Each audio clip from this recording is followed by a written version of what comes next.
지난해 11월 공공부문 성희롱 방지 대책을 한 차례 내놓았던 정부가 서지현 검사의 폭로로 공직사회 성폭력에 특단의 조치가 필요하다는 지적이 잇따르자 보완 대책을 마련했습니다. 김상익 기자가 설명해드립니다. 최근 3년간 성범죄로 징계를 받은 공무원은 모두 507명. 3년 동안 성범죄로 징계받은 공무원이 2배나 증가했습니다. 정부는 최근 사회 각계각층에서 성폭력 피해 폭로가 본물 터지듯 쏟아지자 공직사회도 특별신고센터를 마련해 100일간 한시적으로 운영하기로 했습니다.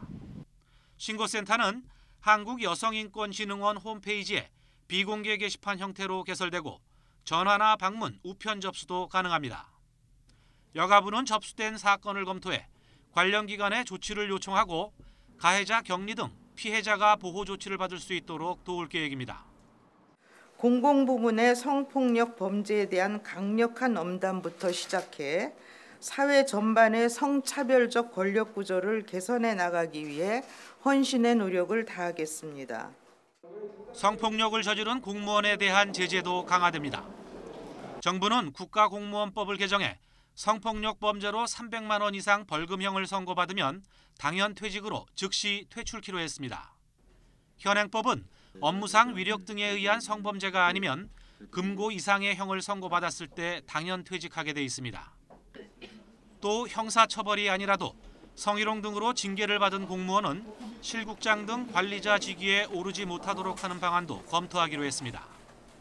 인사혁신처는 성폭력과 관련한 부당한 인사를 제보할 수 있도록 인사불이익 종합신고센터를 운영하고 교육부도 모든 대학을 대상으로 성폭력 신고센터 운영 실태를 조사합니다.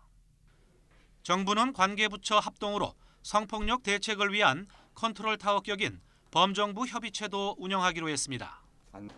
전문가들은 이번 특별신고센터가 제 역할을 하기 위해서는 무엇보다 위계문화가 강한 공직사회에서 성범죄 피해를 알렸다가 2차 피해를 당하지 않을까 두려워하는 피해자에 대한 철저한 보호 대책이 믿음을 줘야 한다고 지적합니다.